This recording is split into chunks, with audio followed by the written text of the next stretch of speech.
सपने की सुने कौन सिसकी, अंतर को चीर व्यथा पलकों पर ठिठकी, हार नहीं मानूंगा रार नहीं ठानूंगा, काल के कपाल पर लिखता मिटाता हूं गीत नया गाता, गीत नया गाता। सनातन धर्म ने सदैव वसुदेव कुटुंबकम का नारा देकर सर्वे भवन्तु सुखिनः का उद्घोष किया है।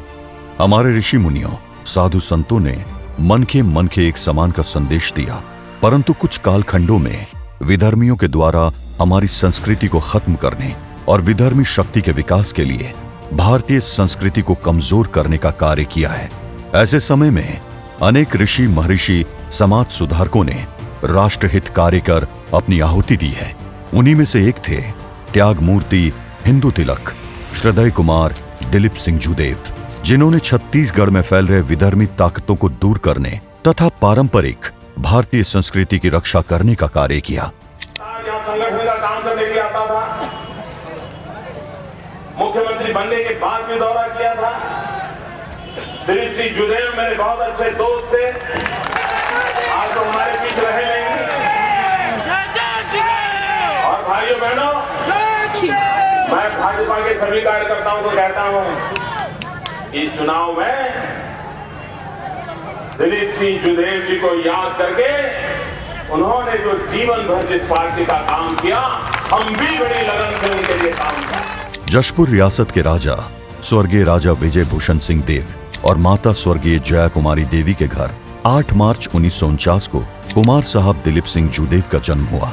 जशपुर की धरती का जश, जशपुर के माटी पुत्र, आदिवासी जाति जनजाति के संरक्षक, महान समाज सेवक, शानदार राजनीतिज्ञ, विरोधियों के भी चहेते और छत्तीसगढ़ का वो नायाब कोहिनूर जिसने भारत में अपने काम से अलग पहचान बनाई और मानव सभ्यता के विकास, धर्म, संस्कृति, लोक आस्था और विश्वास को अपनी आत्मा से भी ज्यादा प्रेम किया। बड़ा किसी ने कहा कि राजी है हम उसी में जिसमें तेरी रजा है, और इसमें भी वाह वाह है और उसमें भी वाह वाह है, और मुश्किलों में रहने वालों को किस बात की परवाह है, इसमें भी वाह वाह है और उसमें भी वाह। अखिल भारतीय कल्याण आश्रम को अपना मंदिर मानकर आदिवासियों को अपना देवता मानने वाले, श्री सर्वेश्वरी समूह के आदर्शों को पालन करने वाले, रक्त तिलक को अपने माथे पर सजाने वाले महापुरुष दिलीप सिंह जूदेव। जनजातीय गौरव दिवस, भगवान बिरसा का जन्मदिन और स्वर्गीय श्री दिलीप सिंह जी जूदेव जी की प्रतिमा का अनावरण, एक वीर प्रकृति के व्यक्ति, निर्भय और ज्ञान, संपत्ति, सत्ता सब कुछ होने के बाद भी अतिशय विनम्र रहने वाले, ये होने के बाद भी मन का अपनेपन जो नहीं भूले और जनजातीय समाज के गौरव के लिए जो सदा खड़े रहे, ऐसा मैंने उनको देखा। वो इसके लिए परिश्रम करते रहते क्योंकि अपने देश, धर्म, संस्कृति और देशवासियों के प्रति उनके मन में बहुत प्रेम था। छत्तीसगढ़ राज्य के गठन से पूर्व स्वर्गीय दिलीप सिंह जूदेव ने सदैव एक सपना देखा था। उस सपने में समृद्ध छत्तीसगढ़ की संकल्पना थी, वनवासी वर्ग के उत्थान की एक सोच थी। उनके मन में बहुत ही उदार भाव के साथ एक विचार था कि राज्य का प्रतिनिधित्व हमारे बीच से निकला कोई वनवासी करे, और आज उनके सपनों को उस मुकाम तक पहुंचाने का काम हुआ है।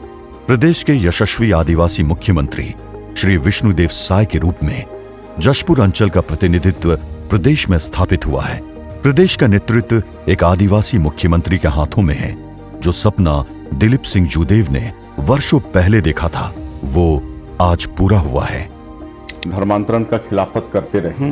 जिस जिला से हम आते हैं, वहाँ पर एशिया महाद्वीप का सेकेंड लार्जेस्ट चर्च है, और उस क्षेत्र में भारी तादाद में धर्मांतरण होता था, गो हत्या होती थी। लेकिन स्वर्गीय दिलीप सिंह जूदेव जी जो हमारे वहाँ के राज परिवार से थे और 3 बार राज्यसभा के सांसद और 2 बार लोकसभा के सांसद, 5 बार कुल मिला के सांसद थे, और अटल बिहारी वाजपेयी जी की सरकार में वो भी राज्य मंत्री के रूप में काम की। उनका डायलॉग फेमस है, उन्होंने कहा था कि अगर या कांग्रेस को हराऊंगा नहीं तो मुझ काट। जी जी। छत्तीसगढ़ की राजनीति का एक ऐसा युद्धा जिसने आदिवासी अस्मिता और स्वाभिमान की रक्षा के लिए सेवा और सियासत की नई इबारत लिखी। एक योद्धा जिसने सनातन के मूल की रक्षा के लिए धर्मांतरण के खिलाफ मुहिम चलाकर आदिवासियों के चरण धोकर घर वापसी करवाई। छत्तीसगढ़ में हिंदुत्व के ध्वजवाहक, वनवासी वर्ग के उत्थान के अग्रज, सनातन धर्म के रक्षक, सांस्कृतिक धरोहर और धार्मिक धरोहर के संरक्षक पूर्व केंद्रीय मंत्री स्वर्गीय दिलीप सिंह जूदेव, मुख्यमंत्री माननीय विष्णुदेव साय के राजनीतिक गुरु और छत्तीसगढ़ की परिकल्पना करने वाले कुमार साहब आज भी परंपरा और संस्कृति की तरह जनता के दिलों में बसे हैं। तो उन्होंने घर वापसी का कार्यक्रम चलाया। एक तो धर्मांतरण के खिलाफ अनेकों पदयात्रा किए, गोहत्या के खिलाफ अनेकों पदयात्रा किए, 15-15, 20-20 किलोमीटर की पदयात्रा जिसमें हम भी शामिल हुए और हजारों की संख्या में रहते थे। और उसके कारण से वहां पर धर्मांतरण रुका, गोहत्या रुकी और लाखों लोगों को राज परिवार से होते हुए भी जो कन्वर्टेड थे उनका पैर अपने हाथ से धोते थे। वो फोटो आज भी और आंखों के सामने। फिर उनको हिंदू धर्म में वापस लाते थे। तो इस तरह से घर वापसी कार्यक्रम उन्होंने चलाया, जिसको आज उनके बेटे सुपुत्र प्रबल प्रताप सिंह जूदेव जी चला रहे हैं। अपने लोगों के बीच कुमार साहब के नाम से पुकारे जाने वाले दिलीप सिंह जूदेव सिर्फ जशपुर की जनता ही नहीं, पूरे छत्तीसगढ़ की जनता उन्हें अपना महानायक मानती है। छत्तीसगढ़ सहित देश भर में अपने अद्वितीय व्यक्तित्व और धर्म रक्षक की छवि के साथ दिलीप सिंह जूदेव ने एक अलग छाप छोड़ी है। पिताजी बहुत ही सरल व्यक्ति थे। उनका व्यवहार सबके प्रति बहुत ही सकारात्मक था। समाज के सभी वर्गों को एक साथ लेकर चलते थे और ये इजीली तरीके से अवेलेबल होते थे सबके लिए। और वो चाहे समाज का कितना बड़ा व्यक्ति हो या कितना छोटा व्यक्ति हो, सबको वो सम्मान देते थे, सबको वो स्नेह देते थे। तो लोग उनसे आसानी से जुड़ते थे और आसानी से जुड़ने के कारण लोग कोई भी कभी भी अपनी समस्या उनको बताता था और वो तत्काल उसका निराकरण करते थे। और अगर निराकरण नहीं होता था तो उसका फॉलोअप लेकर के जो हो सके वो भी उसको करते थे। तो वो समाज के प्रति बड़े ही चिंतित रहते थे और समाज को मतलब वो एकदम जिसको बोला नीचे स्तर से जानते थे कि कैसे सामाजिक दायित्व क्या होता है और कैसे एक समन्वय से, स्नेह से, सम्मान से सबको अगर सबसे मिलकर काम किया जाए तो समाज भी आगे बढ़े। स्वर्गीय दिलीप सिंह जूदेव को नए लोगों से मिलना, ज्ञान के नए आयाम ढूंढना, सामाजिक कार्य, धार्मिक अनुष्ठान, खेती और निशानेबाजी बेहद पसंद था। जीवन की यात्रा में आगे बढ़ते हुए दिलीप सिंह जूदेव राष्ट्रीय स्वयंसेवक संघ और भारतीय जनता पार्टी के साथ समाज के उत्थान और देश सेवा के धर्म को आगे बढ़ाते हुए हिंदुत्व की रक्षा और जनजाति समूह के लोगों के साथ हो रहे धर्म परिवर्तन जैसे घृणित कार्य की रोकथाम के लिए अपना जीवन समर्पित कर दिया। जी, जनजाति समुदाय के लोगों से वो बहुत ही ज़्यादा नज़दीक थे। उनका जो ट्रैवलिंग होता था सुदूर क्षेत्रों में पहुँच विहीन मार्गों से वो जाते थे। हमारा भंडार गांव था इन जंगलों में, तो काफ़ी इंटरेक्शन होता था और वनवासियों से वो हमेशा मतलब एक आत्मीयता से उनसे इंटरेक्शन होता था, क्योंकि वो जानते थे, उनका मानना था कि जो जनजाति समुदाय हैं वो हमारे जो राष्ट्र के धरातल हैं, हमारे राष्ट्र के आधार स्तंभ हैं।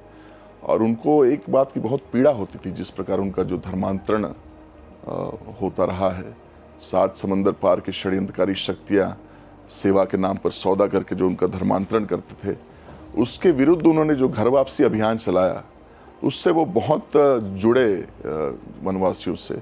पैर धो करके वनवासियों का सम्मान और स्नेह देके उनको पुनः अपने प्राचीन संस्कृति से जोड़ना, जो कि वो देख रहे थे कि जनजाति विमुख हो रहे थे।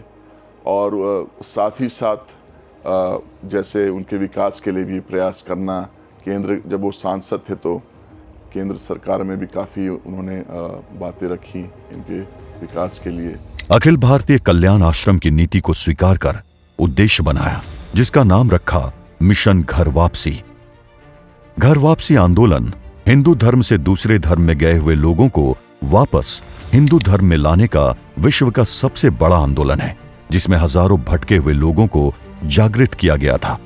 वर्ष 1984 का वो साल झारखंड में धर्मांतरण की आंधी चल रही थी। आदिवासियों का धर्मांतरण बड़े पैमाने पर हो रहा था। जशपुर के युवराज दिलीप सिंह जूदेव उस समय भारतीय जनता पार्टी में एक ऊर्जावान और सशक्त नेता के रूप में उभर रहे थे। जन जन को जागृत करते हुए धर्मांतरण करने वाले आदिवासी व सरना धर्म के नेताओं से संपर्क करते हुए दिलीप सिंह जूदेव ने धर्मांतरित आदिवासियों को पुनः वापस लाने की एक सशक्त कार्य योजना तैयार की और एक एक व्यक्ति के पांव जल से धोकर उन्हें एक धोती व जनेऊ देकर धर्म में वापस लेने का कार्य बड़े पैमाने पर किया, जिससे लाखों वनवासियों की घर वापसी हुई। पिताजी कहा करते थे कि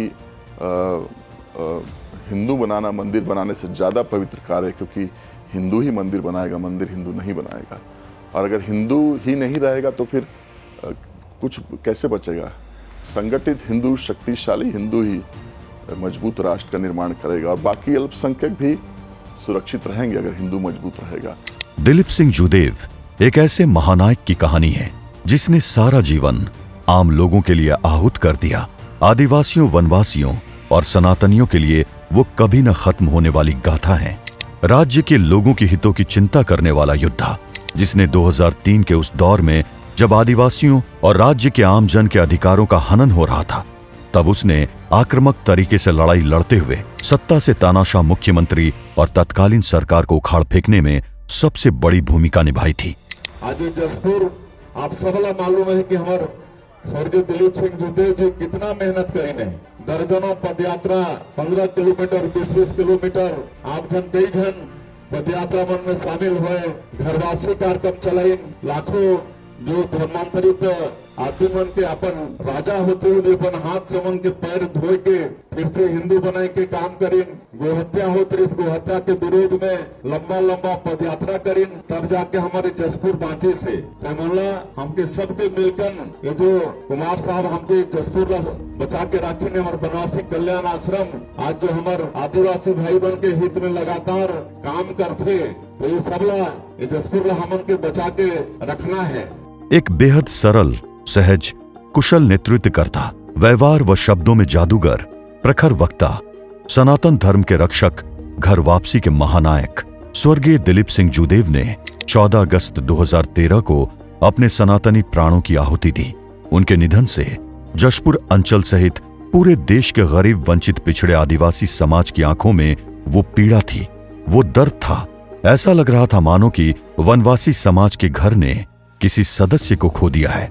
हजारों लाखों लोगों की आवाज बन चुके दिलीप सिंह जूदेव एक सनातनी योद्धा के रूप में हमारे बीच में सदैव मौजूद रहेंगे। उनके निधन के बाद छत्तीसगढ़ में 3 दिन का राजकीय शोक घोषित किया गया और जशपुर जिले के रणजीता स्टेडियम में विशाल श्रद्धांजलि सभा का आयोजन किया गया। आज 14 अगस्त 2024 को पूरा छत्तीसगढ़ उनके पुण्यतिथि पर फिर से ऊर्जा से भरा हुआ है। कुमार साहब के सपनों का छत्तीसगढ़ जय जूदेव के नारे लगा रहा है। एक महान, यशस्वी, ऊर्जावान महानायक ने जशपुर की माटी को माथे पर लगाकर अपने विचारों को हमेशा हमेशा के लिए छत्तीसगढ़ ही नहीं पूरे देश को समर्पित कर दिया है।